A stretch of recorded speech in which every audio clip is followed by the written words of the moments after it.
What's up, Nerfers? Welcome back to the show. It's time for an Oscar recap. The Oscars were striking last night, and we're going to talk about it. Hasn't been much on my front. Josh is going to be much more educated in this. Josh, you actually watched it. I skipped it once again because I don't have an interest in watching the Oscars. I'm more interested in seeing who wins and seeing kind of how it goes. It gives me pretty much all the information I'm really concerned about. And the movie that I expected to do well did pretty damn well. So, as expected, things went there, but there was obviously some controversy, some meme fuel, and various other things. Why don't you? Why don't you kick things off? Because once again, you actually watched this thing. Well, I didn't actually. I watched it after the fact. I had Grand Comic-Con in Grand Island this weekend, so You're probably on the road back home then.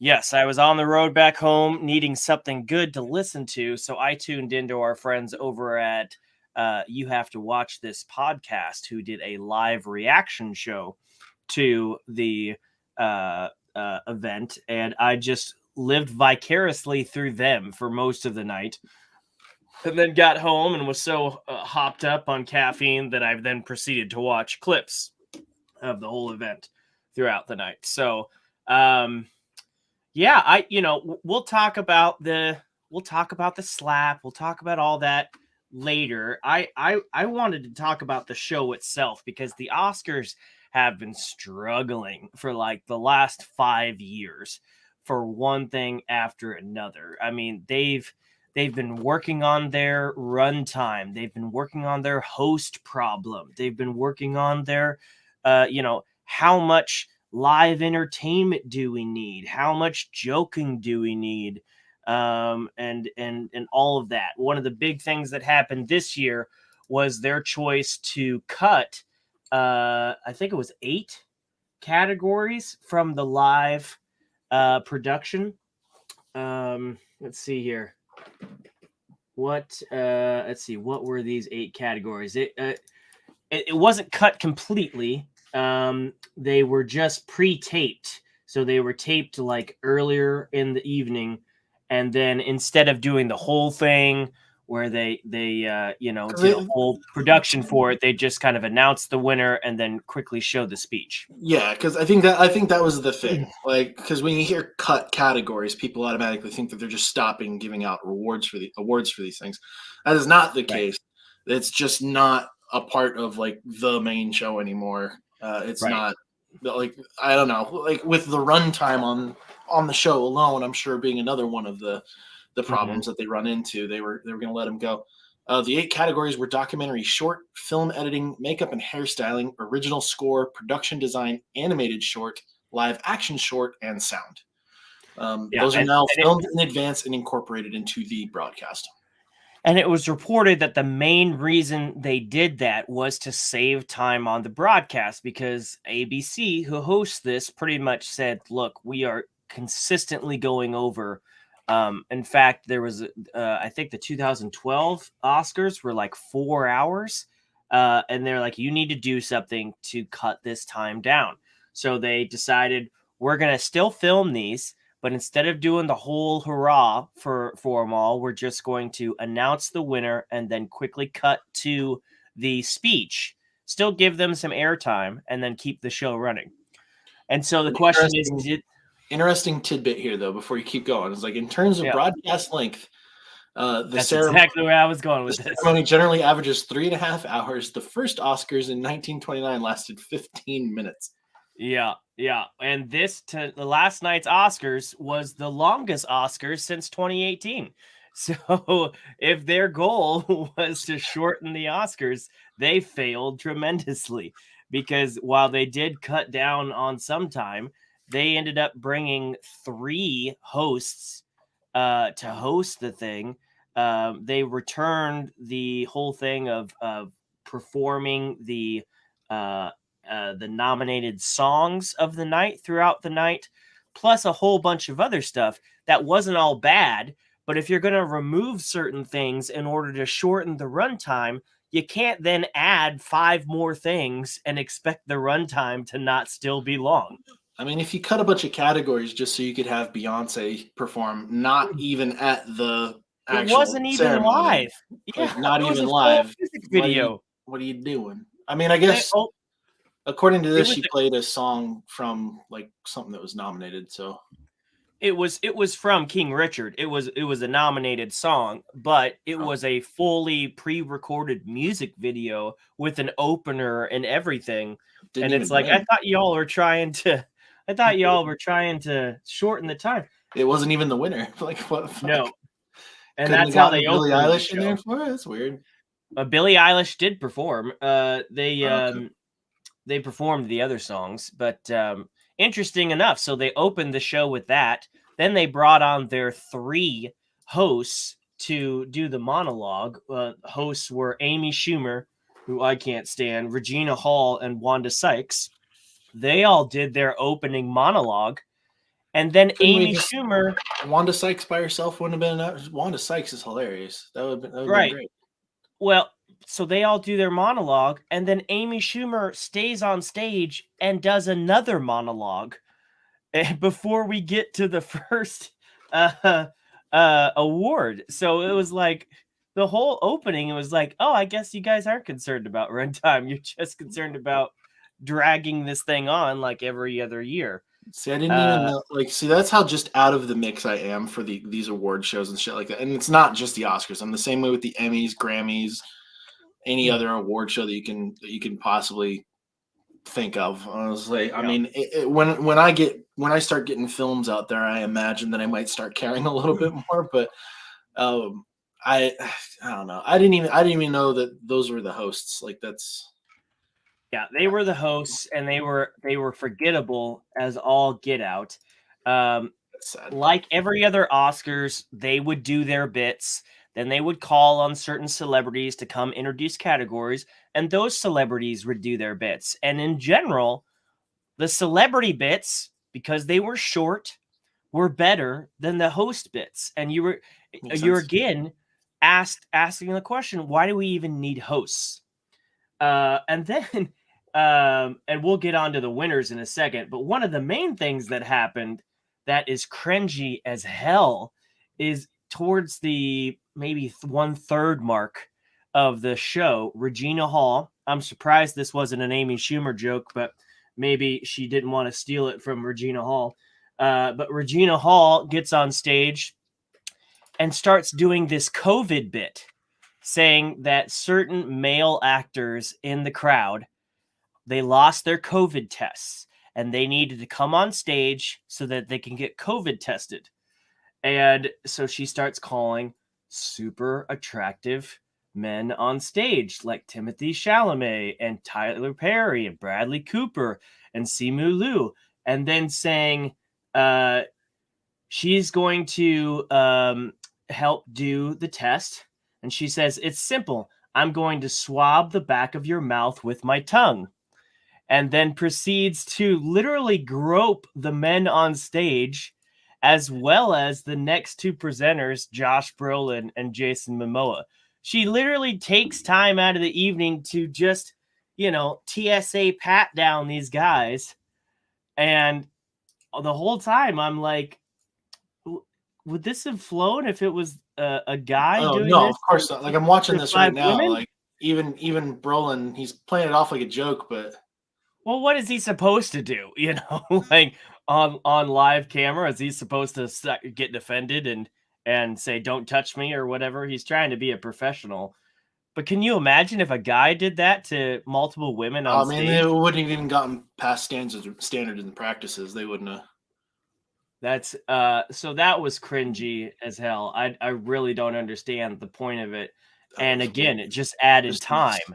this is weird. Just watching. It was very weird. It was very weird. And again, felt I mean, like I don't have the audio on, so I can't hear what she's saying. I'm just having to like. God, she's getting like way up on the thigh and everything. Like that's. it was a long skit. Yeah, between that and the COVID part, it was a long skit. Mila Kunis is so cute. she just keeps popping up for her crowd reaction. God damn it, Meg. Anyway, yeah, so that's kind of a. I mean, that's not an unsurprising double standard. But I think at the end of the night, it just proved we really don't need Oscars. I mean, ever since the whole Kevin Hart thing, and then this struggle to find a host, you don't need them. I mean, you really don't. You get these actors to come up on stage. They do their own little bits. We don't need more comedians up there. Of course, one of the bits didn't work out, as Chris Rock will soon learn.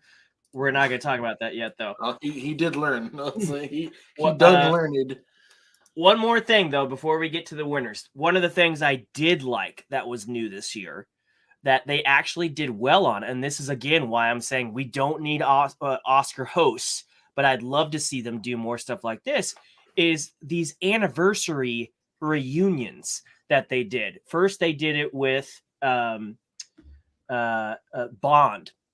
And they did this like really nice 60 years of Bond tribute video, and it was really cool. And they showed this tribute, and they showed Tony Hawk and Shaun White got up there and was talking about it and kind of giving their memories about Bond. I'm really not sure why they did them to introduce it, but it was a cool thing, and it was a cool tribute.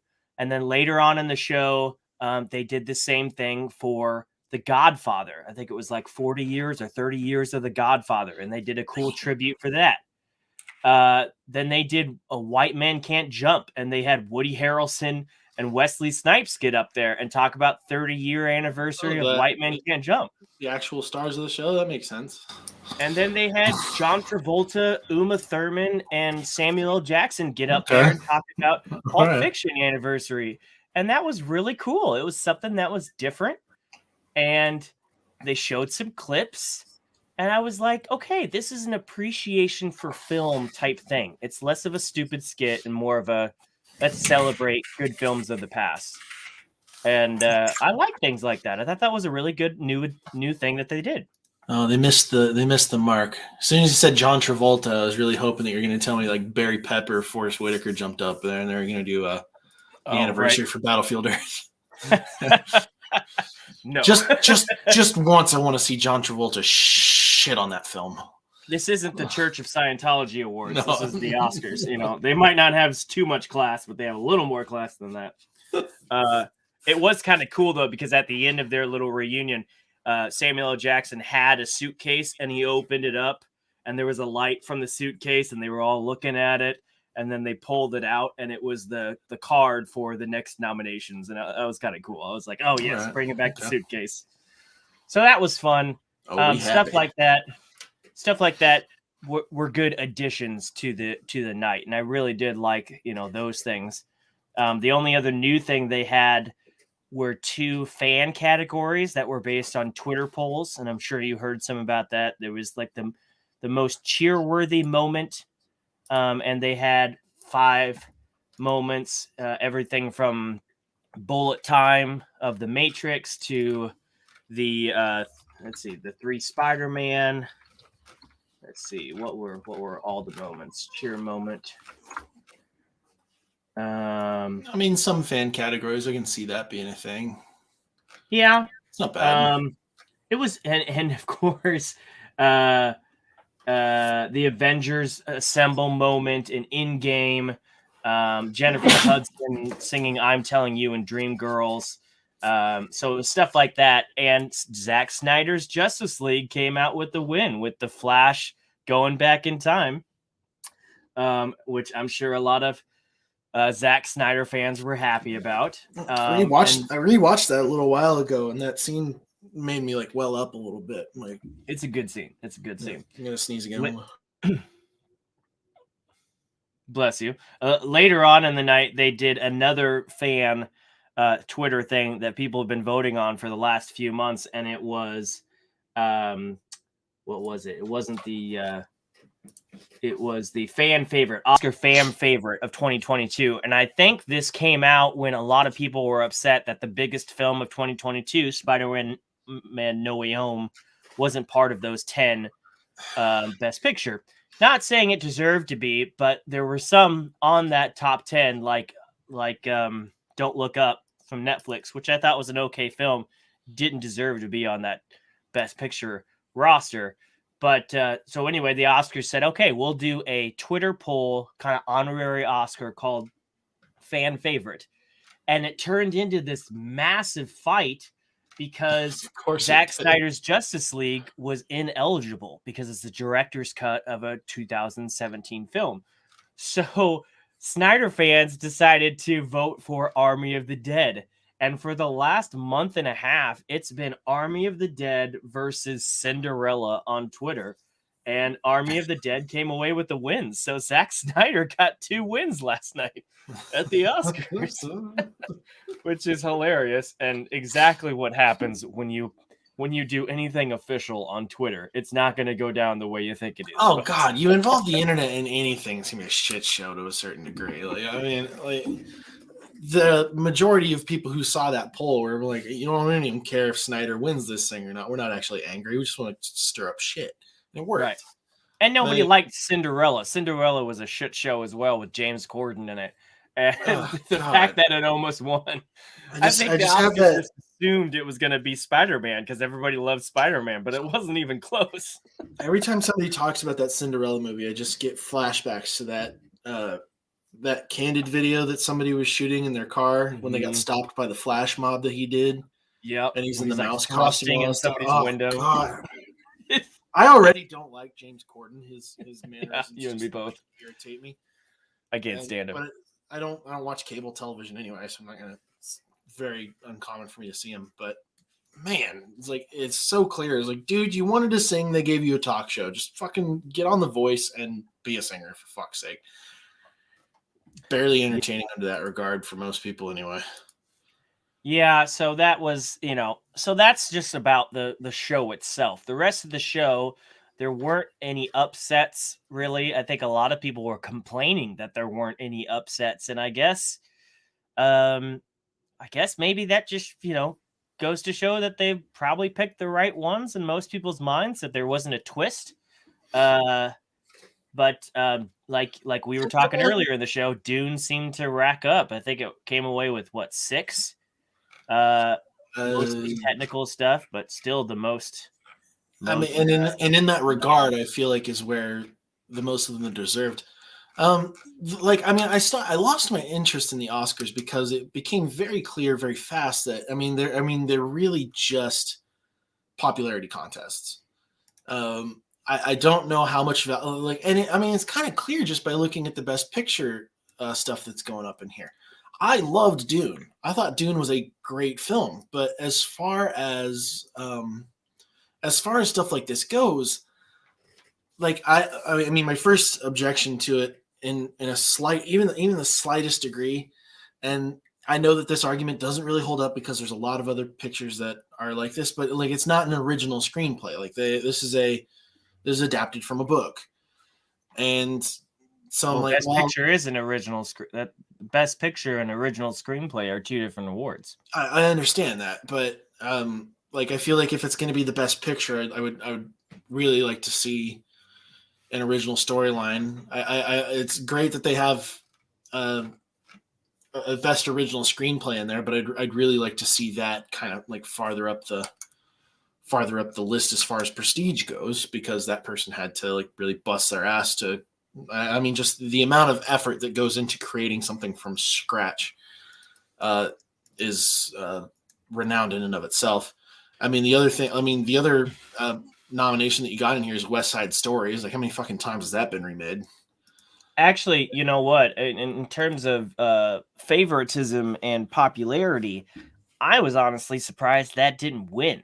As soon as I saw that came out, because Hollywood loves to pat itself on the back, and anytime there is a movie about Hollywood, whether it's Once Upon a Time in Hollywood or another remake of a classic like West Side Story, I just feel like that's almost a guaranteed win. So when that didn't win, I was like, okay, you kind of surprised me there, because maybe they knew it would just be too easy. Maybe they knew it'd be too on the nose. Yeah.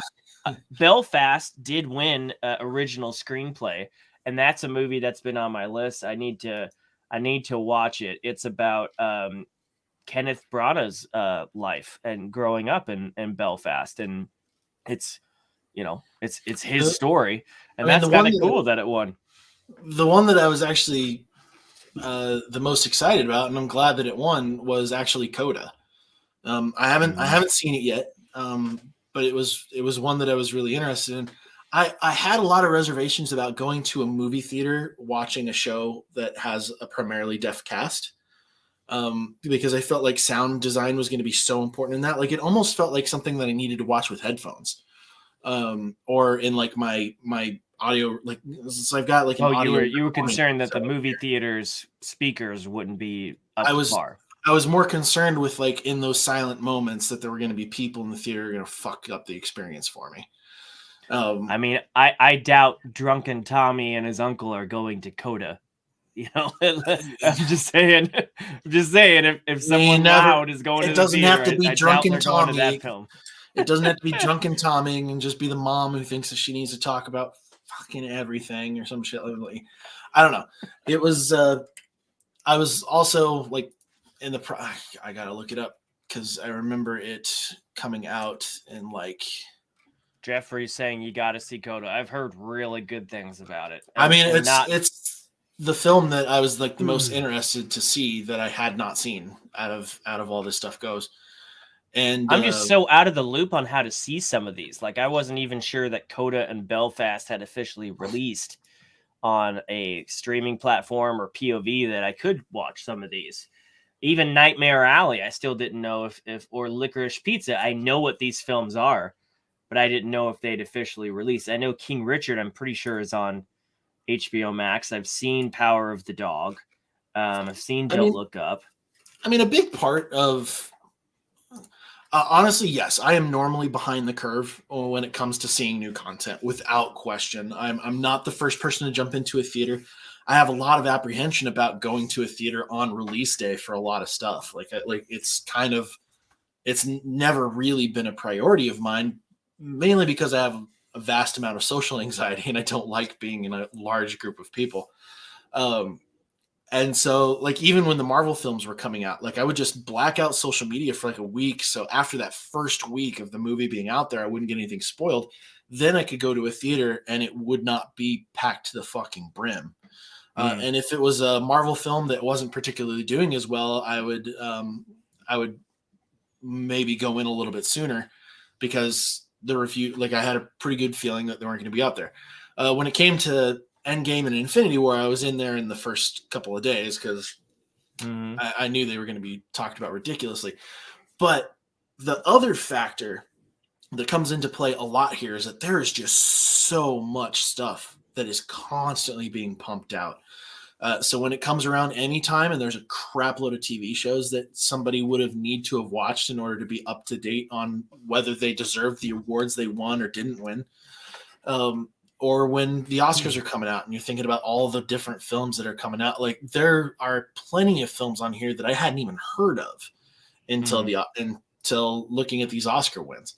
I was kind of surprised to see Don't Look Up on there because it was well, first of all, it was a Netflix film and it got crapped on in the reviews. Like, it got thrashed in the reviews that I was seeing, and then it was also kind of like this weird 50-50 thing where there was a lot of really positive ones as well.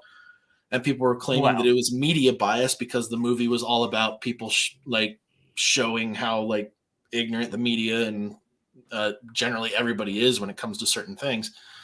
I think we know why it was nominated. It's got a pretty stacked cast. Sure. I didn't think it deserved that Best Picture nom. I believe there were other films last year that did, but that's also kind of the thing, though. Cast. Like the Academy can throw in these films and be like, all right, we're going to catch hell if this does not get a nomination. Or it's so we only have like a few nominees that we actually think it might be close on. We need to pad the list a little bit with a couple more.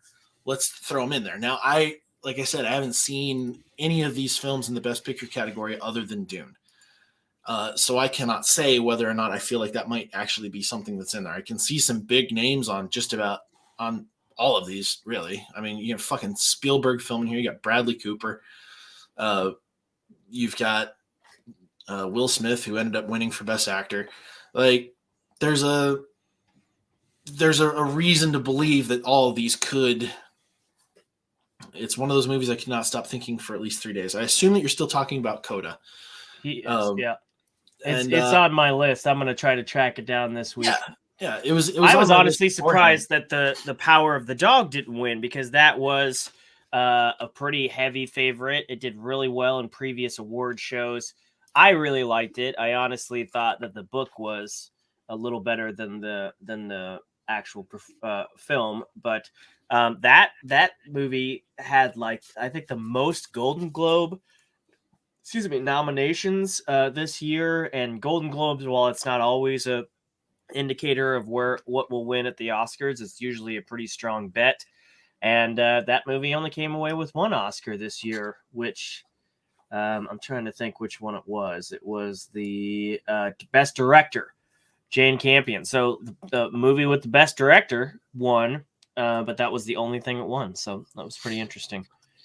I don't know. And I think a big part of this is just how exhausting it is to try and keep up with all this stuff. That, like, I mean, I'm just getting beaten in the brain these days when it comes to new content that's coming out. Dune, I believe, from what I read, I can't find the article again. So Dune won 6 Oscars, and I believe this was the first time in history that a film has won that many Oscars and was not nominated for Best Director, which a lot of people were like, how? Because it was nominated for a lot more than 6, and people are like, how do you nominate a film that many times and not nominate the director of said film? But now it's the film with the most Oscar wins in history that didn't have its director nominated. Didn't Denis Villeneuve piss off a lot of people when he stirred up that shit about HBO running it at the same time as the theatrical release? I don't think he did. I think most people were behind him because it was. The people who stood to make the most money off of making sure that people could still see it in a pandemic era probably got a little upset about him fucking with their possible profits. I thought it was the other way. I thought it was the other way. The people that made the movie were pissed that it wasn't going to make as much, and they weren't going to make as much in turn because it was being used to push a streaming service.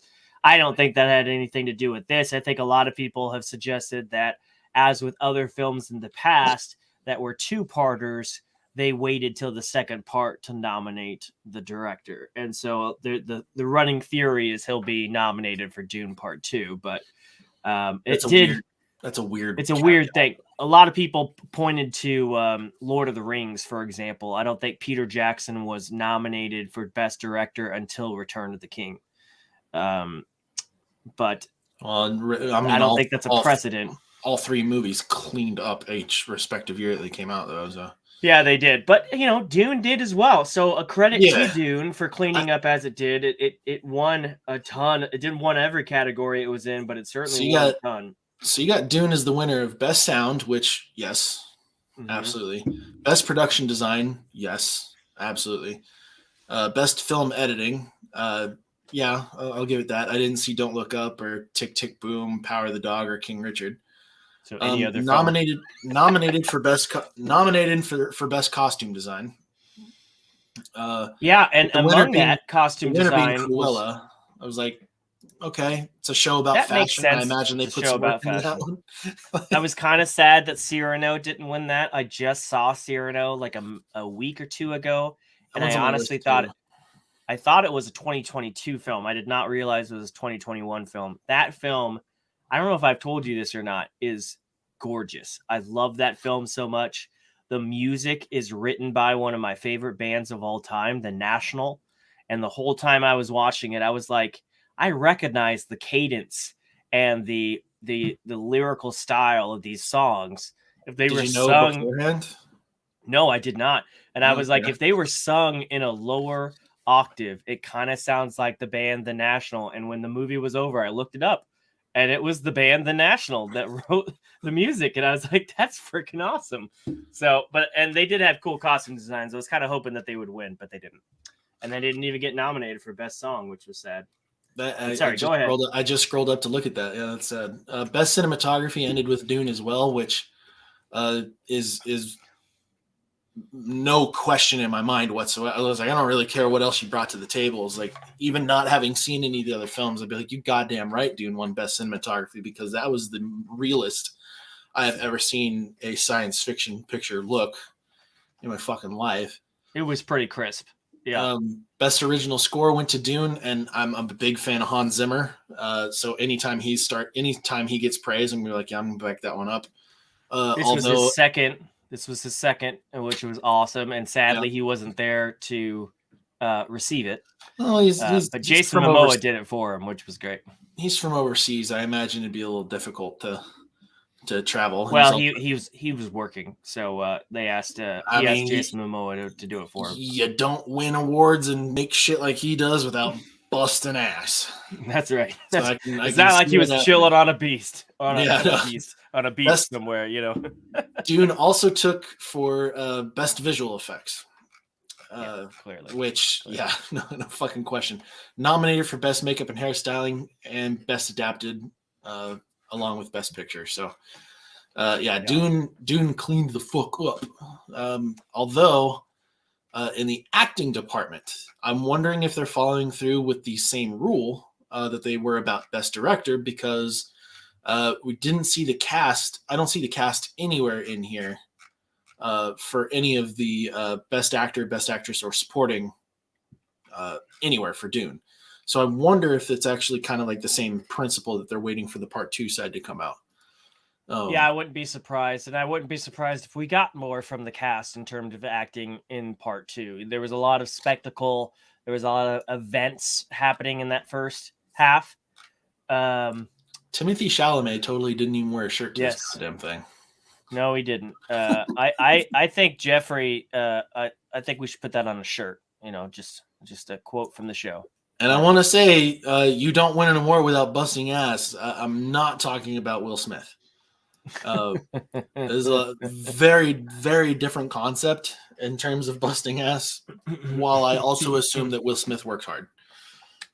Let's talk about a couple more wins before we get to that point. Let's see here. There was a couple other things that was a pretty darn given. Best animated film. I was not surprised that Encanto won. Although The Mitchells versus the Machine was a heavy favorite for, I think, half the year. That was a very popular movie.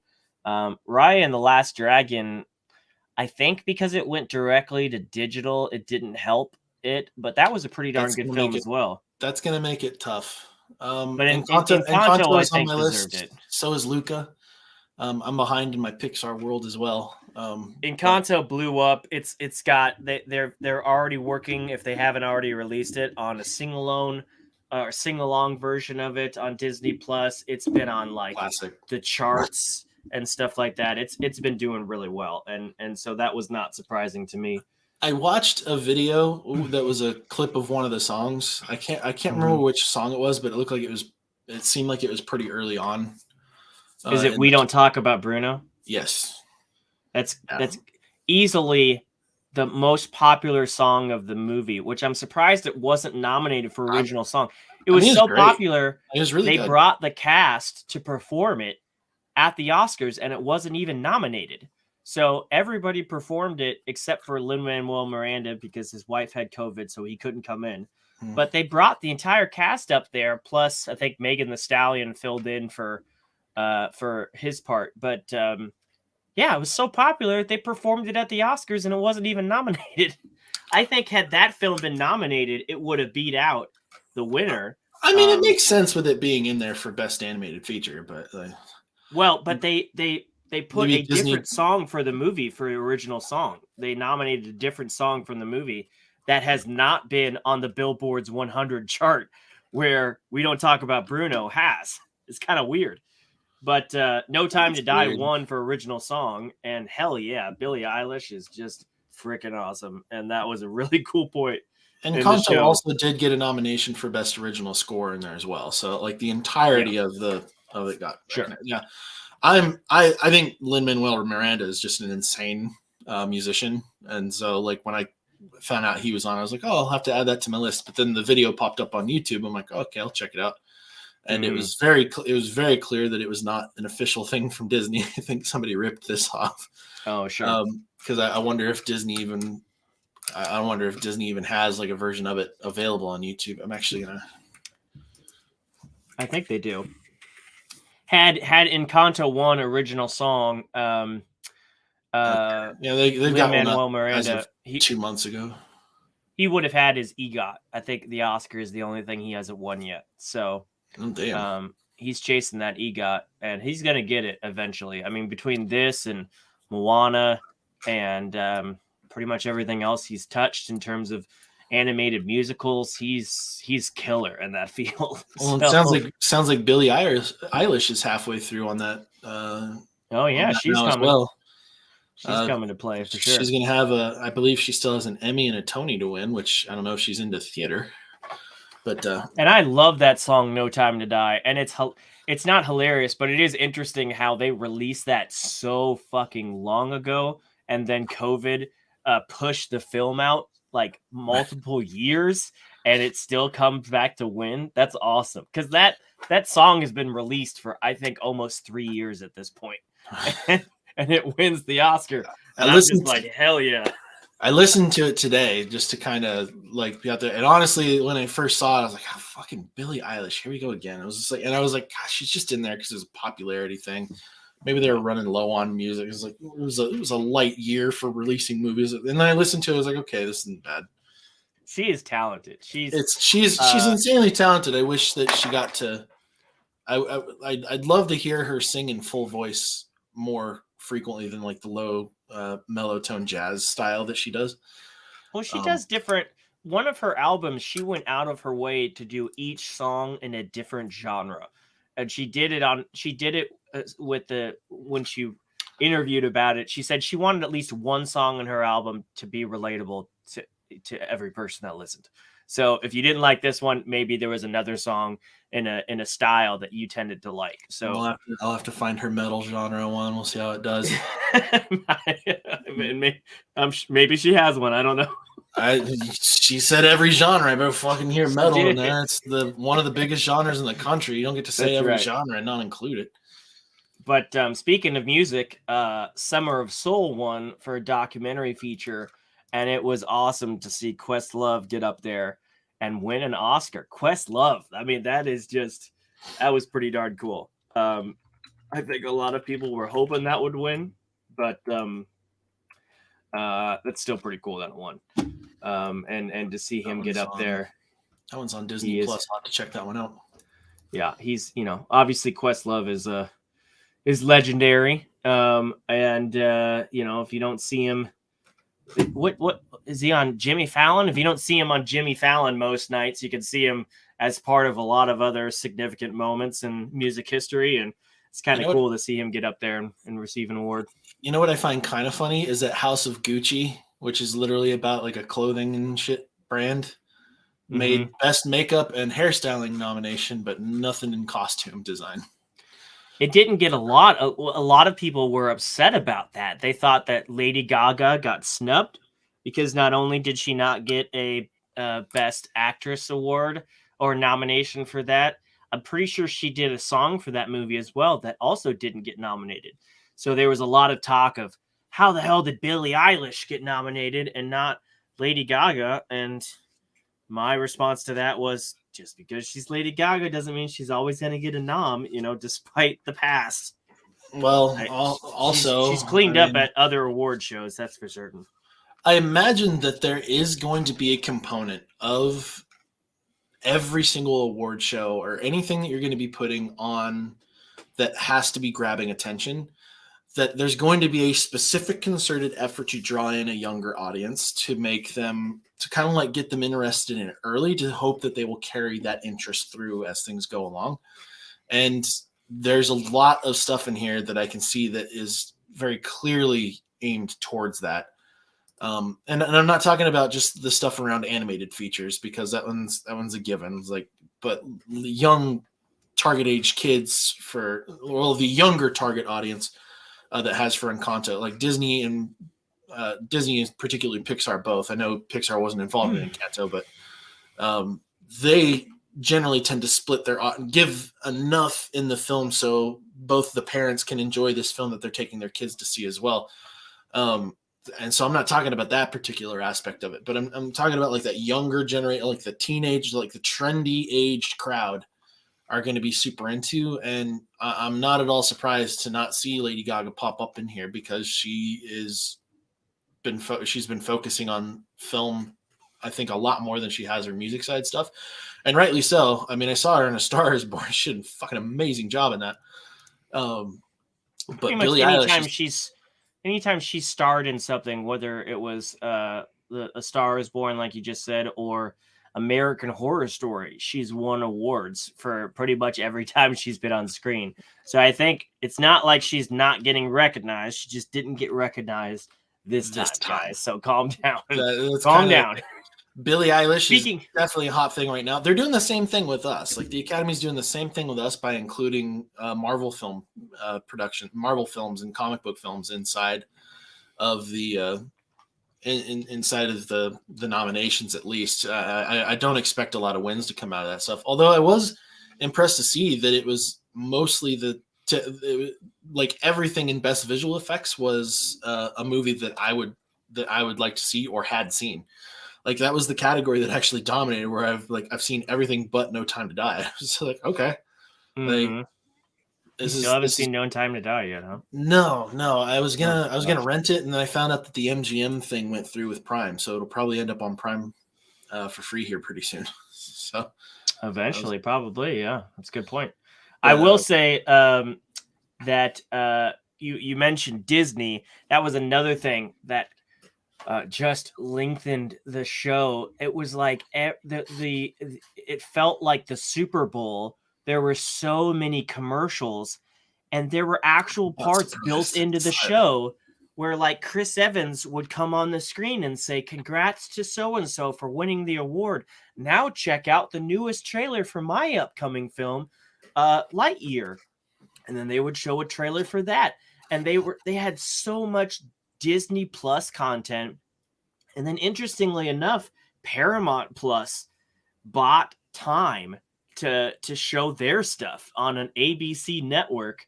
So, I mean, it felt like the Super Bowl, and that we weren't just watching the Oscars. We had to watch trailers and commercials for other content that was built in to the 3 hours and 45 minutes that it ended up being.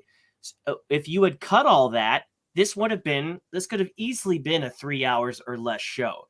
So that, though, again, going back to that reasoning of why did we cut those 8 categories down so we could save time? Nope. It was so that Disney could show more trailers, and so that they could get 3 useless hosts to do a couple more bits that weren't needed. It was blatant. The longer the night went, the more they were trying to squeeze in, and they were never going to meet their deadline. And the drama of the night did not affect the runtime of the night either. It wasn't like, there was a 15-minute thing that happened. It happened, and then they moved on. That's the only thing that I'm going to say about this slap, because I'm not going to get into a debate. Like, fucking Will Smith should not have done what he did by any stretch of the imagination. I don't care. Like, there's people who are justifying it and like, no, he fucking committed a crime on camera on live fucking TV. And I'm annoyed as piss that he immediately got to go up not long after that, apparently, and accept an Oscar. It was about 15 minutes or so later. Yeah. Like, should not have happened, but fucking Chris Rock kept it going. I don't even think in the clips that I've seen, I didn't even see him touch his face. Like, he was just like, all right, I got slapped. All right, we'll just keep moving on. Like, we're just going to keep this shit going. And the joke he told wasn't even like I didn't even laugh at it. I was just like, all right, whatever. Like, it was a bald joke. Big deal. Like, it wasn't even that bad. So the thing is, first of all, when it actually happened, again, I wasn't watching this. I was listening to the You Have to Watch This podcast, reacting to it. They were going off on a conversation that got them distracted, And in the American broadcast, they ended up muting the broadcast. So the guys that I was listening to didn't even catch it until about 10 minutes later when it started trending. And then they went back and looked up the clip. But if you were anywhere other than America, it was not censored at all, and the full thing rang out. So I will say this. I love Chris Rock. I'm not defending what happened. I love Chris Rock, but this is the second time that he's done a stand-up at the Oscars and singled out Jada. He did a joke about her the last time he was on stage, and he did another joke about her this time. And Jada recently has been very vocal about her illness with her hair, and that's why she doesn't have hair. It wasn't like she was just going for style, and that is something that's been pretty out there. That's fine. And, you take it to social media. You take it backstage. You don't. I'm not justifying it, but you don't walk up on stage and slap somebody after laughing at it. Too.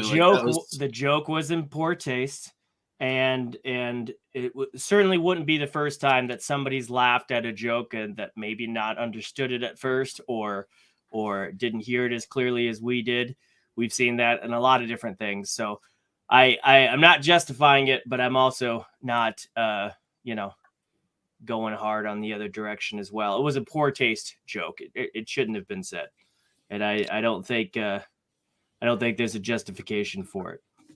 Well, I'm generally going to side on a comedian making a cheap joke than the person who actually than the person who like jumps on stage and gets offended about it, or like you got offended by it. Great. Just give the camera a stink eye, hop on Twitter, demand an apology and stuff like that. It would have been righteous indignation. There would have been every single motherfucker on the planet would have been behind her. It'd be like, yeah, I'm struggling with this. It's not great. But no, you send like your husband laughs at it. You give him the stink eye. He goes up and he slaps the guy. I think that's assuming what happened. I don't think we know exactly if that's how it went down. I know the camera panned to him and he was laughing. He may not have understood the joke until it took a second, because it didn't hold on him to when he did that. You could tell that she wasn't having it because she understood the joke. It was at the same time. Like he was laughing, she's rolling her eyes. Yeah, but then it didn't hold on her. So you don't know if she leaned over and said, "Hey, go do something," or if something clicked in his head and that's why he did it. I think had he probably do it or anything like that. Well, you're talking about people being behind him had he done it another way. That's clearly not the case. Half the internet has been joshing on, I shouldn't say joshing because that's my name. Half the internet has been joking about, oh, he's perfectly fine with her having sex with other men, but someone makes a joke and he attacks them. That's not at all anything to do with this. People have different styles of marriage, and if they have an open marriage and that's what they're doing, that doesn't mean that he can't still want to defend his wife's honor. I'm just seeing people who are like backing Will Smith, saying like, oh, I think there's more people that aren't. But I think if he had not gone up there and just yelled out what he yelled from his seat, that would have probably been enough, because that would have still done something. I think had he waited and just tweeted on online, it probably wouldn't have been received very well. It would have been like, well, why didn't you do something in the moment?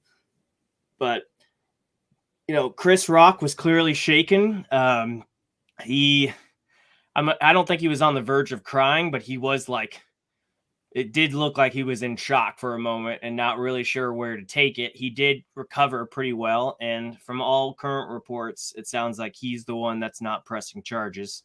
So, but they did say today that the Academy is looking into it. I don't know what they're going to do. It's not like they escorted him out during the event, so what can they do now? I think it would be ridiculous if they stripped the award from him, considering some of the other people they've given awards to. I mean, if Roman fucking Polanski got his Oscar, I don't think we should touch this one. When I saw the clip, I thought it was fake at first. Like, I will say that. Like, I wondered, it was like, I wonder if this is like just like a stage thing. They're just trying to like drum up a lot of people did. A lot of people did, especially when they muted. Like Jada was like on a bunch of daytime shows somewhat recently talking about her issue. almost to like preempt the public, just to know, like she's got this disease. She's been very vocal about it. Yeah, she's trying to own it. And then that goes through the grapevine, and it's like, honestly, like a lot of the time in shows like that, they go through a standards and practices setup. It's like his joke would have had to have been approved before he would have been able to even make it. And not necessarily approved by Jada and Will, though. Not by her, but like whoever's in charge of it, and whoever's in charge of that could have gone to her and be like, "Hey, is this gonna drive things overboard?" And if they said yes, and then the following occurred, to be like, "All right, they clearly wanted to rise some shit up." Some of it sounds like conspiracy, some of it sounds like classic Hollywood BS, and honestly, to what we were talking about earlier, where the Oscars are having a hard time. Very hard time, like keeping eyes, getting numbers, and keeping attention. Nothing else has trended quite as hard today as things have recently. We got a fucking war overseas right now, and people are talking about this more than anything. I think people are talking about this now just because, like anything else, they've become exhausted. It's not like they don't care about Ukraine, but no, that's not the claim that I'm making. But this dominated the news cycle over a fucking war, and a war that's been going on for a month, and will for at least a week. Yeah, well, that's because everybody in the world saw it. I think a lot of people thought that it was staged, especially in America, because the rest of it was muted. Once the full uncensored clip came out, where Will Smith went back down and yelled out at the stage twice to keep my wife's name out your fucking mouth, then it became more apparent that this wasn't staged. But a lot of people didn't hear that at first and was just like, wait, did he really hit him, or did he just was this all a thing? And I can understand why. They're actors, it'll be like, right. They both probably would have had training on how to hit somebody but not hit somebody, and how to look like you got hit but didn't get hit. And then the cameras were stuck on Rock. Other than the one point where it does go back to show the table, and as Jeffrey's saying, Lupita Nyong'o was in the back, just like with a look of shock on her face. Everybody, man, like it didn't pan to the rest of the crowd though. We don't have any we don't have a lot of footage of the crowd during that moment. There was a behind the scenes video that released of the commercial break where Tyler Perry and Denzel Washington and Bradley Cooper went over and talked to Will Smith and then talked to Jada. But other than that, there wasn't a lot of other stuff. And then, like you said, about 15 minutes later, Will Smith went up and won that award. And some people thought that his speech was redemption. Some people thought that his speech was justification. I don't know, man.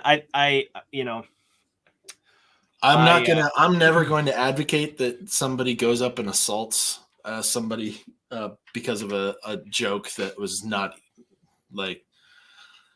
I mean, it'd be one thing if you had told some joke about her sleeping with other people when that's clearly like a sour subject with them or something like that. But like going up there and making a ball joke when she could have just like, all right, take it. I watched Will Smith's speech. He's like, you have to take it. Like you have to take abuse. You have to take disrespect and all this stuff. I was like, fucking, all right. This by no means is this the worst fucking thing that you've had somebody say to you, probably even in your presence before.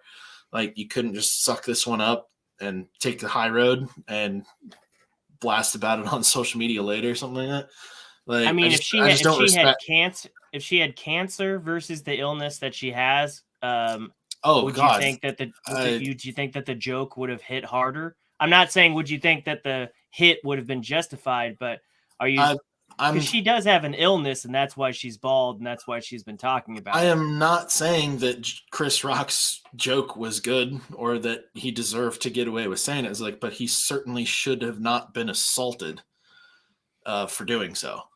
Like, I'm not going to advocate somebody get assaulted for making a joke, especially under that regard. It's like if somebody is clearly trying to offend somebody, we can draw a little bit more of a line there when it's something in rather than just poor taste but like aggressive in nature, like aggressive offensiveness. I can see somebody having a little bit harder time controlling themselves in that moment. But Will Smith sat there, and throughout that entire period of time where he's walking up there on stage, he has time to like make his suit like straightened out and all that shit and prepare. And it's like he's thinking through all this, like, I'm gonna go up here, I'm gonna slap this guy. At no point he was just like, this is live TV. I probably shouldn't do that. It's also a crime. But no, he fucking followed through with it and all that shit. It's like I'm not on board with that. Like, it's like you can defend your family in other ways. If you really felt that you needed to defend her honor, could have demanded an apology. You would have gotten one. Would have been civil. I don't think he would have, or that would have been received better. Maybe not I think either maybe way. not publicly, but if he had saw him there, he'd be like, hey, that like if she had a conversation with him, he'd be like, hey, that actually like really hurt my feelings. I didn't appreciate it. Chris Rock's a good dude. Like, he's not going to be like, well, suck it up, bitch. You're in Hollywood. I was like, no, he would fucking had a human conversation with her at that point. I have no doubt in my mind. Just by the way that he reacted in his humble nature, like he could have fucking freaked out. He could have made it worse. But no, he fucking took the high road and went down there. It's like people have empathy for other people. But Chris Rock is a guy who gets paid to tell jokes. Like, I mean, that's what he's going to do. I think what's Jeff say? The Smith family is something else, though. His son tweet. I know his. Well, nobody likes his son. I don't even want to give him airtime. I don't give a shit. I think what Willow Smith. Willow's not the son, is no, Jaden. Yeah, he said that's how we do it, or something like that. Yeah, he's no one cares about Jaden. Nobody likes him. But I did. Sophia Bush, she's an actress. I did like what she tweeted. She said, violence isn't okay. Assault is never the answer. Mm-hmm. Also, this is the second time that Chris has targeted Jada at the Oscars stage. And tonight he went after her alopecia. Punching down at someone's autoimmune disease is wrong. Doing so on purpose is cruel. They both need a breather. So I think again, I'm gonna say I'm not defending him, but he shouldn't be assaulted on fucking live TV and have to be put in a situation. I was like, all right, am I gonna press charges now? Like, it just started a shitstorm that didn't need to be there. Yeah. Well, I think the Academy moved on fairly quickly, and everybody else, you've had your 24 hours. I think it's been spoken to death. But all it would have taken, standards and practices, they go over that shit. Like, they have to approve whether or not you can say that on TV, whether you can go for that. Like, all it would have taken is that one person being like, you know what, that's in poor taste, we're not going to let that one go. It was like, go ahead and cut that joke. I mean, they didn't do it. Like, it's not. You think they really do that with every comedian that goes up on stage? Yeah, you don't think any of that show is ad-libbed? Yeah, they have to. Well, otherwise they're looking at a pretty hefty fine if they jump on this. Then if that's the case, then I'm not surprised that whoever approved the let's grope 6 different men on stage and talk about giving them a tongue saliva test approved this. It's not surprising to me. I think there was a lot of problems with the show. I think had that incident not happened, this would have gone down as a clusterfuck of a show with some good things that were added this year, but a lot of things that failed. So I'm not surprised that conspiracy theorists are out there saying, oh, they did this for ratings. Because otherwise, I don't think a lot of people would have been talking about the Oscars today. I'm sure that I already forgot her name, but I'm sure she's stoked that her cringeworthy fucking gropey TSA pat down didn't get the most attention of the night. But as soon as she saw Will Smith go by, and after hearing everybody like groaning, we're like, okay, God, thank fuck he slapped Chris Rock, because I really didn't want to have anybody talk about that later. Like, yeah, just watching that was uncomfortable. And then, of course, after the commercial break, Amy Schumer came out and tried to liven up the crowd. Even P. Diddy went up on stage and addressed it.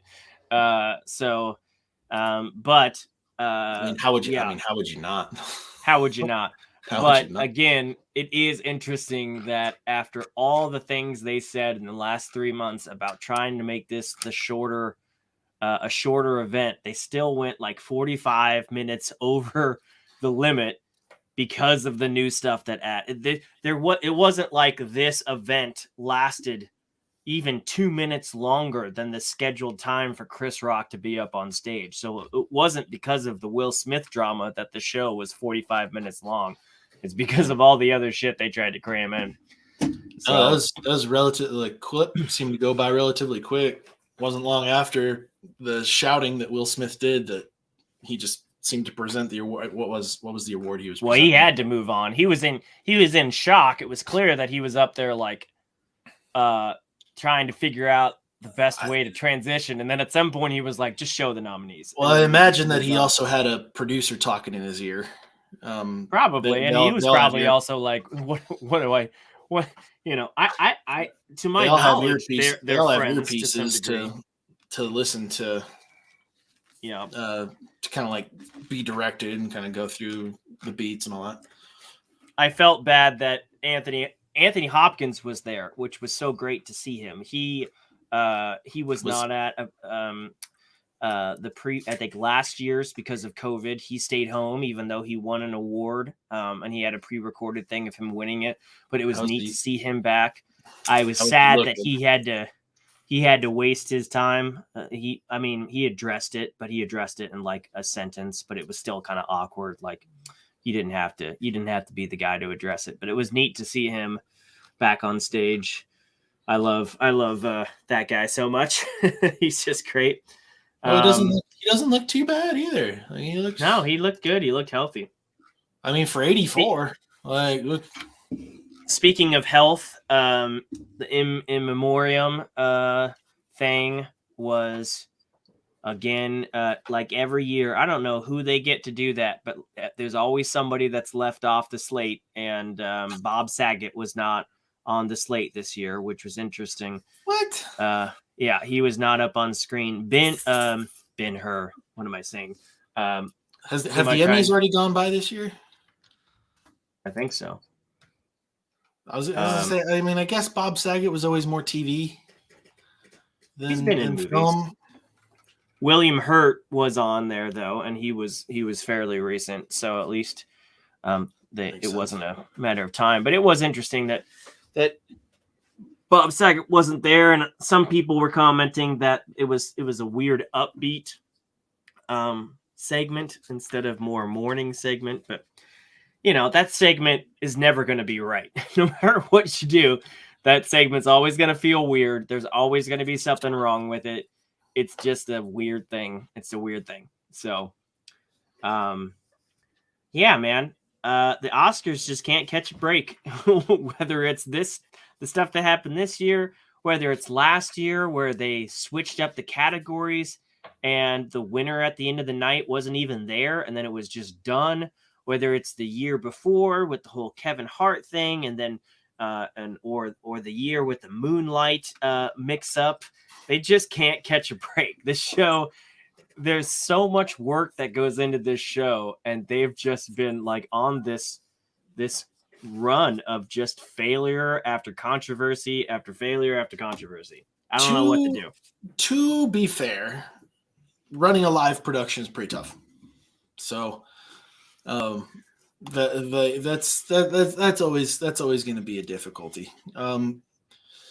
I don't know that there's a way to combat people not caring about the Oscars. I mean, that's kind of a difficult thing, especially for an awards show of that nature. Like, it is so like the real care about that is so interlocked with like the community, the filmmaking community itself, like the people who have the best chance of being nominated for stuff like that. And at no point have I ever felt like an Oscar or an actor or a filmmaker who I admire felt like they needed to connect like the success or prestige of their career to whether or not they win one. And so if it's not something that they necessarily talk about, it's not really going to be something that fans of theirs are going to be excited about. Like, I mean, if you had Tom Holland walking out on the stage of like the Marvel premiere and being like, hey, for your consideration, Academy, We really put our heart and soul into this. I really hope that you guys pay attention to this. Anybody who sees this, I hope that you think it's worthy of Oscar nomination or an Oscar win or something like that, and like made some sort of call to action. I'm sure that more people would probably speak up about shit like that.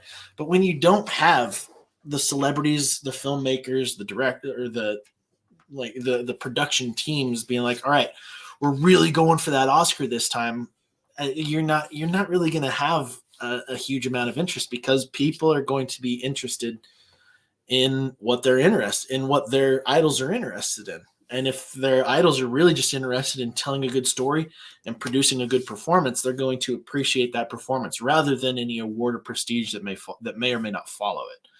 And there's not really going to be a way to combat that unless there is some sort of incentive for people to be invested in whether or not the people that they follow do that. And when we're in an environment where the creative world is so much more accessible than it used to be. It was like when you think about like earlier Oscars, it was like the only contention that you could possibly get a hold of is if your film made it into theater, did incredibly well in theaters, or if your Tony Award winning production made it onto Broadway or the biggest stages in the world, or if your Grammy nomination made triple, quadruple, gajillion platinum and sold billions and billions of records. It was like, well, then nobody's going to hear that stuff. But we're in a world now where people are getting famous off of, we've got short films in there that people are shooting and going directly to Netflix. We have people producing Grammy-winning albums in their basements or by themselves. It's like and not to mention the amount of streaming platforms that are putting out television show after film, after documentary, after short film, after animated feature, completely without the need to release these things in theaters. That level of accessibility and that level of sheer quantity is going to make it a hell of a lot harder for people to be like, yeah, I'm just trying to I'm talking a little bit from experience here. It's like, I'm just trying to get caught up with everything that's coming out. And when you have that much stuff going on, like trying to catch all the stuff that you can even see is out there, it is turned less into an award show and more of like an aftermarket or like an after production advertising campaign for these programs.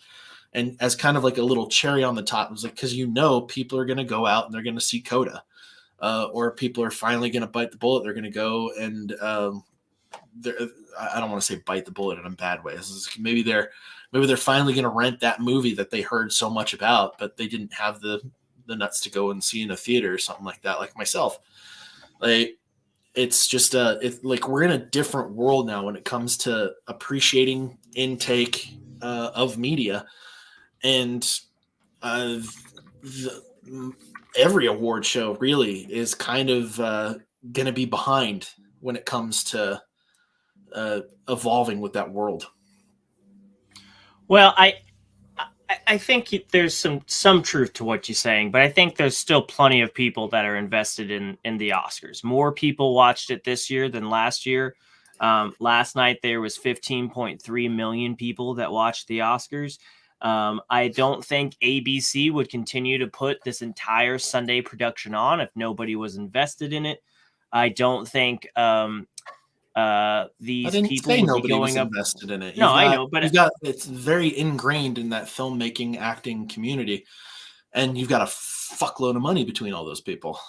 Yeah, but I think civilians, not in the industry, there's a lot of people that still watch it, that still root for it, and I think these actors and certainly the people that get up there and accept the awards and are very emotional in what they do, I think they still think it is a pretty prestigious thing to be a part of and to achieve and to strive for. And I think the Oscars is still the top awards. There's always controversy around awards, especially with some of the things that came out against the Golden Globes, but I think the Oscars is still like the top bar and will remain so. And I think ABC this year was just trying to bring it down, because in terms of ratings, more people did watch it this year. But when you add everything, the pre-show, the red carpet, the actual show itself, when the actual show is 3 hours and 45 minutes long, that's going to affect the ratings. So ABC saying we need to do things to shorten this show makes sense, because the shorter it is, the more people will watch it. And adding things in like they did with the reunions and the remembrances of these 30-40 year films, I think that was really cool. I think that was them attempting to connect with fans a little more, saying, hey, Or a remember. Beyonce and Billie Eilish performance. Well, then that It's is a big part too. I never expected Snipes and Harrison to get up on stage and have a White Men Don't Jump reunion, but that was pretty damn cool. I never expected to see Uma Thurman and John Travolta up there dancing while Samuel L. Jackson's trying to hold a straight face talking about the history of Pulp Fiction.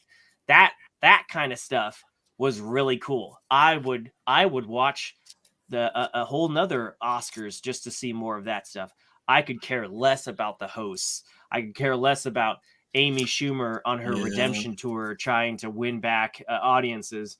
I think if they want to continue down a path of trying to make this more short and more better ratings, they should just continue cutting the fat and maybe not have live performances or pre-recorded music videos of all the songs. Maybe not have hosts, and maybe just do a few of these, audience things. I for all the stuff that they were pushing with Twitter, when it finally came time to announce the winners of that, they did it so fast and then got on to the next thing that it was almost like they were ashamed of it. Like, oh, we didn't realize this was going to turn into a Snyderverse celebration, so let's just move on. But hey, you opened up the door for that, so that's what you deserve. If I was going to be in charge of producing these things, as far as it goes, like I would like kind of do what you're talking about. Like I would be like, all right, we're going to prioritize the creation. We're going to prioritize the art of it, and instead of having it be just like a single Sunday production or something like that, it's like, all right, we've got best actors, best actor, actress, supporting actor, actress. Let's have like an hour show or something like that, kind of like going over some behind the scenes of those performances on this day, and then at the end of that time, then you get an announcement there, and you get the winner there, and then they have like some sort of a production as far as all that goes. And then another day you have something going into like the deep guts of like maybe you don't even have like the nominees in there. It's like you just have something specifically surrounding the people who won, and you have something kind of like deeper in on all that. And then for the film that wins best visual design, it's like, hey, let's actually like talk to the people who did it. Let's see some behind the scenes. Let's like show us what went into their efforts in order to do this kind of thing, and show people the gut. I was like, I get hooked on behind the scenes stuff all the time. I would love to see more of that stuff be in the mainstream as opposed to just a bonus feature on a Blu-ray. But I think it is interesting that it doesn't matter if it was a short, a documentary, a full feature film. Every single thing that was nominated for the Oscars went through a rigorous editing process, and yet the Oscars themselves need a more rigorous editing process so damn bad. It's ridiculous. Having something as pre-production as opposed to live wouldn't take away from the splendor of it, to me anyway. I think if they probably, how many other things are like, hey, we'll do a shorter version for the TV, and if you want the full unedited thing, you go on to the online version. I could see them adopting like a 2-hour version of this show that is just a sped up version with a couple things thrown in, like the remembrances of older films. But if you wanted the whole uncensored, unedited show, you go on to ABC Plus or Disney. I guess that would be Disney Plus or Hulu, and watch the whole thing there. And then you would probably up your ratings because Sally and her grandma isn't staying up till midnight to see a 3-hour and 45-minute show to see who won Best Picture. They're only doing 2 hours. And then George over here or Seth that likes all the behind the scenes stuff can go online and see the whole thing if they really wanted to. It's pleasing both crowds. I could see them end up doing something like that. I don't know. Yeah. It'll be interesting to see how these things evolve with the ever evolving world of the film industry in and of itself. But good on the irony editing. I mean, it's tough to edit a live broadcast, but but they could trim it. They could trim it in advance. Yeah. Someone has to know. Knowing ahead of time the stuff that should not be there is going to be a big element there, and I feel like I just can't. Plenty of reason to believe. Like there was no. I mean, Will Smith's speech went on a little long, but there was nothing else like speech-wise that was like, oh, this is the reason why they went long. Somebody before this event even happens has a timeline, and I can't imagine 45 minutes came out of nowhere. Somebody who went and said, yeah, let's approve that COVID skit. And yeah, let's approve Amy Schumer coming down from the ceiling as Spider-Man. And yeah, let's approve Regina Hall groping Thanos and Aquaman on stage. I can't imagine they did all that and said, oh yeah, this is easily going to be a 3-hour or less show. We're not going to go over time at all. Like there was so much. And then all of the self-promotion for Disney Plus and ABC and Paramount Plus. I mean, focus up. We know the Super Bowl is half commercials, half game, but you don't have to do that with every production. Focus up. If you're worried about ratings, cut the fat, for goodness sake. Yeah. But that's another year for the Oscars. Yeah. That's another year for the Oscars. I am Congratulations to Dune. Congratulations to Zack Snyder. That's all I gotta say. Yeah. And those are the only congratulations I can throw out because I didn't see anything else. So, the future is, I think, still bright. I think there's going to be some cool stuff to look forward to in the following years, whether the Oscars are involved or not. So, I mean, whether I would not base any. I mean, there's some great films out there. There's some great content out there that never sees the light of day on an award show like this or anything like that. And so that should not sway you based off of anything that you see here. Like, oh, I was like, this didn't make it. What's the point? I was like, no, it was like, you still get that content. So whether or not this is whether or not the Oscars sucking every year decides to continue or not, the cool thing is that we still get a lot of really cool stuff to watch. Speaking of all that, I'm actually going to be on time for more of this shit now in the coming year. I'm going to be making a special effort to catch up on some old content. And I don't mean necessarily old content, although there will be some stuff that when Josh sees the thumbnail pop up after I send it to him being like, hey, I'm posting this now, you'd be like, you hadn't fucking seen that? What's wrong with you? And then I'm also going to begin to watch The Expanse on your recommendation. So we can kind of discuss some like stuff that I should have seen.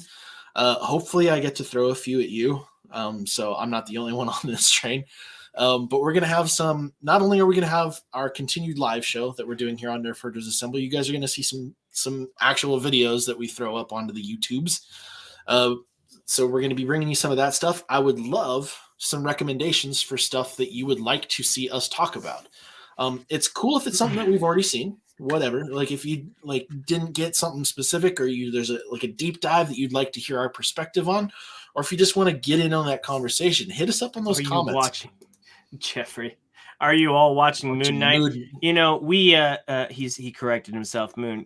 Jeff, Seth and I talked about it, and honestly, we decided that show wasn't worth our time. So we have no plans to watch Moon Knight. In fact, we're writing off the MCU as a whole going forward. I don't. So, I just can't. I can't indulge myself on I can't indulge myself on a show that touches on mental health in the way that show does. Or one of my. Of course, we're watching Moon Knight. What kind of crazy question? Yeah. Honestly, Seth, I'm surprised you asked me about what do I recommend with Halo now finally out. I thought you would be spending your time watching that show.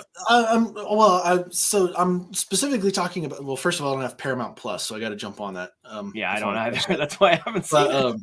But in particular, I was actually aiming towards something that I hadn't seen that you would like me to, because I'm having to watch Breaking Bad on my own. So that's not going to be CC's type of show. And we like having something that we can watch together. And I wanted it to be something that would be new for both of us. Because lately, like when we're just like cooking or we want something on in the background, we're spending time together, we're just throwing like Law and Order SVU on, because she hasn't seen any of that. And it's the most glorious episodes of that. Say what? There's the countless episodes of that. Oh, you can God. Just watch that on and countless on and on. episodes of the most garbage drama TV that you'll ever see. So like we've just been kind of throwing it on in the background, because that was kind of how it was for me as well. But I wanted to catch a show that that I hadn't seen before, so I'm watching Breaking Bad. And then I wanted something that she and I could watch together when we're not checking out a new movie or something like that. Like the next up on our list is The Adam Project. We're going to check that one out because I've been hearing some good stuff about that one. But I wanted to have a show that we could like jump into, or if we have like a binge weekend. And I knew that there were like 3 or 4 shows that I remember you mentioning that I needed to see. One of them being Yellowstone, which I think is another one that I'm going to have to watch on my own. That's not necessarily CC's flair. You don't like cowboys and horses? I you know what? I think she just has this unnatural hatred for Kevin Costner, and I can't explain it. So, we'll have to. Oh, by the way, he had a moment in the Oscars that I was watching. He got up there to introduce Best Director, and I was watching. Like I said, you have to watch this podcast, and one of their guys is over in London, and it cut out in the UK. Because he started this story about the first film he ever saw in theaters was a porno, and it was a weird segue that he launched his little thing about, and it got cut in the UK for a bit. Like it actually went to black, and then they brought it back after he was done talking about that story. So I don't know what happened there, but that was a weird moment. Really, the UK is generally a little bit like less worried about censorship and shit like that than we are. It cut for him ever since he was pretty certain. Ever since his accent in Robin Hood, I don't think the UK likes him very much. So I mean, we'll let that one fly. No, so yeah, I'm going to be checking out some new content. Of course, we're going to keep up with the stuff that is out flying through Disney Plus, the Marvel Cinematic Universe, anything Star Wars. We will definitely be doing recaps on Moon Knight. I am going to film individual shorty videos that I'll throw up on there after each episode. I'm not going to do deep dives on those. I'm just going to do like my initial reaction, get a couple talking points out there, and then me and Josh will dive into those when it comes to the N.A.P. So this show won't change in any like crazy, terrible way, at least I hope. We're going to be bringing stuff new and fresh to you. We're going to be bringing back some of that nostalgic stuff. Like I said, I'm really excited to talk about The Expanse. It sounds like it's right up my alley. And we're also going to be hitting some cons this year. So we've actually got a con in late April that me and Josh are physically attending at the same time together, which is kind of crazy. With some celebrities that both of us want to meet. So yeah. So on that expanse, I'm sure I've already warned you about this. It's not a put it on in the background type of show. Oh no, it's been heralded as a very intelligent science fiction show, and I'll give you the first season is a little slow burn. In fact, the first time I watched it, I stopped watching it after like the first episode or 2, and then it took me like 3 months to go back and start it up again. Where am I looking at slow burn? Where am I looking at liftoff here? Is it all? I mean, by the time what am I in for here? I can't remember the turning point, but by the time the season finishes, it's like you realize what the show is. But the first couple episodes, they're introducing characters. Thomas Jane has his own storyline. The crew has their own storyline. It's got to pick up But then the rest of the show, after that first season, the rest of the show is just like at breakneck pace. So just get through the first season. The first season's a great season. It's just it doesn't spoon feed everything to you in the first couple episodes, and so you're just kind of waiting to learn what everything is happening. But it's really good. Well, I can appreciate like a show that knows what it needs to establish. So yeah, it's well written. I will say, while you're checking out something new, I've been checking out a new show on Apple TV called Severance, and I don't know if you've heard of this at all, but it's a TV show that's the showrunner is Ben Stiller, and it's a sci-fi drama that stars Adam Scott from Parks and Rec. And it is twisted, man. It is it's a very dark sci-fi drama about a company that has certain levels that require severance. And it's not severance like this is what you get when you get fired. It's a procedure where you get a surgical implant in your head that when you go into work, the implant turns on and you have no recollection or thoughts of your life outside of work. And when you leave at the end of the day, when you're at home, you have no recollection or thoughts of your work life. So it is a mental surgical barrier between the two. And it dives into the full aspect. Like at first you're like, that kind of sounds nice. I can just focus on my work. And when I'm at home, I can just focus on my life. But then when you really think about it, that means there's a part of you that only knows work life and is always at work. And when they leave for the day and they come back in the day, it's like a snap and they're back in the office. And it's just continuous, no break office work. And then same way for the person at home. They have no recollection of their work life. So it's when they're on, they're always at home. And it's really weird, but it's really good. So yeah, I've watched 6 episodes of it so far and I'm hooked. Well, we'll have to get you to throw up some short versions of your reviews of that show as well, because yeah, we want to be able to bring some content to the other platforms. We also want to take advantage of all the content that we have available that we could make, and make it easier for us to kind of like touch on stuff without having to worry about finding a nap to squeeze it into and go into this full on deep dive. It's like some stuff you just want to get your opinion out there. Some stuff I just want to bitch about for a few minutes and then be done with it for the end of it all. So yeah, we're going to be trying some new stuff. So this is kind of like our slow burn into like the next level of Nerf Hergers Assemble. We've been going on with our current way of doing things for a good while, but we're in a post-pandemic era. So we're going to kind of see what sort of changes we want to make and like kind of some new ways that we can bring content to you guys. I'm really excited to really get into the dirt on some of this stuff. It's just been kind of a slow burn lately because I moved. I've got a bunch of other weird transitional shit that I'm kind of on the tail end of now, thankfully. But appreciate you guys coming along for the ride. I'm loving the comments on these live shows. I love that you guys are on board and being a part of the conversation. Keep that conversation going. Hit us up in those comments. Hit us up on social media. Be a part of it. It was like if you see us commenting on something, just jump right in there with us. Hit the like button on this if you liked it. Hit the dislike button if you didn't. Be honest, we can take it.